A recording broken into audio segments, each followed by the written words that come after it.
Oiê, sejam bem-vindas ao Fala Tite. Aqui temos conversas curtas sobre a vida que ajudam a ampliar repertório e também horizontes. E hoje eu quero fazer uma confissão, que é: eu sou uma mulher comum. Pronto, falei. E não, isso não é falta de autoestima, tá? É só uma constatação mesmo. Eu não tenho QI de gênio, não tenho uma beleza de parar o trânsito, não construí patrimônio milionário antes dos 30, não fiz descoberta científica, não tenho talento raro e também não realizei nenhum feito mundialmente reconhecido ou admirado. Nem no bairro, pra ser sincero. Enfim, a lista das coisas que eu não sou e não fiz é imensa. E eu admito, sim, que ser uma mulher comum já me incomodou. Só que não faz nem sentido, né? Porque a maioria das pessoas é comum. Se todo mundo fosse extraordinário, extraordinário seria o comum, portanto, não haveriam pessoas extraordinárias, né? Mas quando eu era mais nova, eu imaginava que eu deixaria a minha marca no mundo. Eu não sei, eu tinha certeza que eu faria alguma coisa grandiosa o suficiente para ser lembrada pelos outros. E eu me recordo de assistir a Oprah, porque era isso que eu assistia aos 12 anos de idade. E me imaginar sentada lá, dando uma entrevista para ela. Não era sobre ser famosa, mas sim sobre fazer realmente algo que impactasse a vida das pessoas. Era isso que eu queria. Mas cá estou eu, com 35 anos, sendo uma mulher comum com letras maiúsculas. E quando foi que ser uma mulher comum se tornou algo negativo? Eu vou responsabilizar as redes sociais por isso também. Claro que a culpa não é exclusivamente delas. Só que quando a gente passa alguns minutos ali, né, vendo vídeos e fotos e relatos, parece que o mundo todo tá criando impérios, correndo maratonas, publicando livros, viajando o mundo, educando os filhos perfeitamente e ainda encontrando tempo para meditar. Enquanto isso, às vezes eu comemoro o fato de ter conseguido tirar o lixo antes do caminhão passar. E juro que às vezes esse é o ponto alto do meu dia. A loucura é que hoje eu não preciso mais abrir o Instagram ou o TikTok pra me sentir comum. Depois de alguns anos vivendo nessa lógica, ela já ficou impregnada na minha cabeça. A comparação é automática. E eu sei que nesse exato momento existe alguma mulher muito foda sendo extraordinária em algum lugar do mundo. Eu não faço ideia de quem ela seja, mas de algum jeito eu me comparo com ela. Felizmente, quando eu me sinto assim, a cientista social que habita em mim me diz: vamos dar um zoom e analisar de uma perspectiva mais ampla? Existem inúmeros pensadores que discutem temas relacionados a este assunto, e um deles é o filósofo sul-coreano Byung-Chul Han, e ele diz que a gente deixou de viver numa sociedade da disciplina e passamos a viver numa sociedade do desempenho. Então, durante muito tempo, as sociedades funcionavam dizendo às pessoas o que elas não podiam fazer. Com exceção, é claro, dos homens brancos e ricos que historicamente sempre puderam tudo, né? Vamos combinar. Mas voltando, então, você não pode estudar, você não pode votar, você não pode ocupar determinado cargo. A privação era a regra. Hoje, pelo menos em teoria, a mensagem é outra, né? E ela nos diz: você pode ser o que quiser.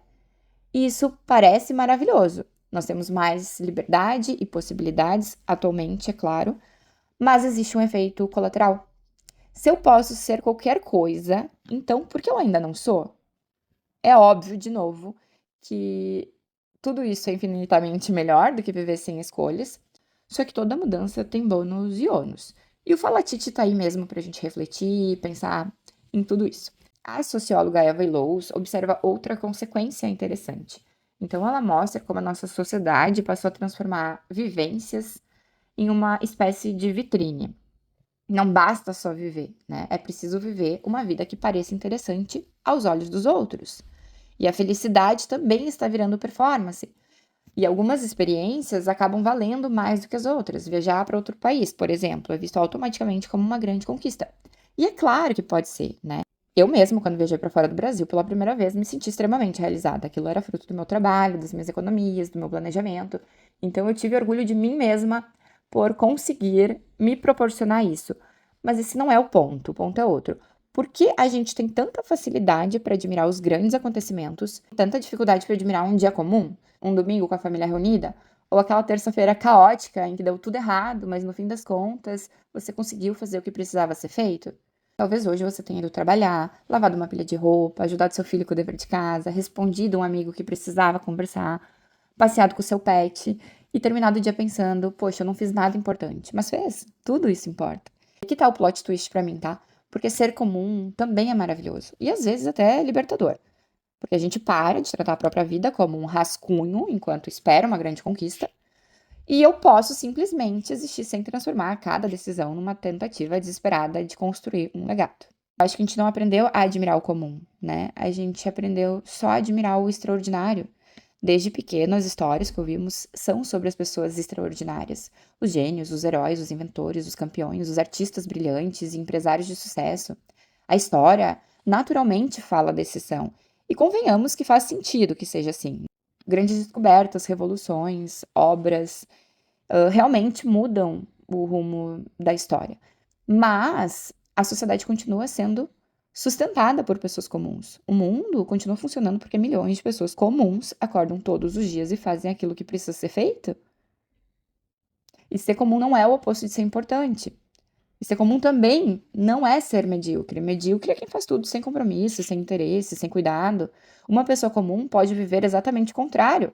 Pode ser um amigo que esteve presente no pior dia da vida de alguém. Pode ser uma professora inesquecível para os seus alunos. Pode ser uma enfermeira que mudou centenas de vidas sem nunca ter aparecido numa reportagem. Inclusive, existe uma pesquisa que reforça essa ideia. Há mais de 80 anos, pesquisadores da Universidade de Harvard acompanham centenas de pessoas tentando responder a uma pergunta simples: o que faz a vida valer a pena? Eles acompanham gerações inteiras, começo da vida adulta até a velhice, e ao longo das décadas uma conclusão apareceu repetidas vezes, que é: o fator mais associado a uma vida plena foi a qualidade dos vínculos, os relacionamentos que construímos, as pessoas com quem caminhamos. E isso, no fim, é o que mais importa. Toda vida carrega histórias, escolhas, perdas, vitórias, coragem, beleza. Toda existência é única.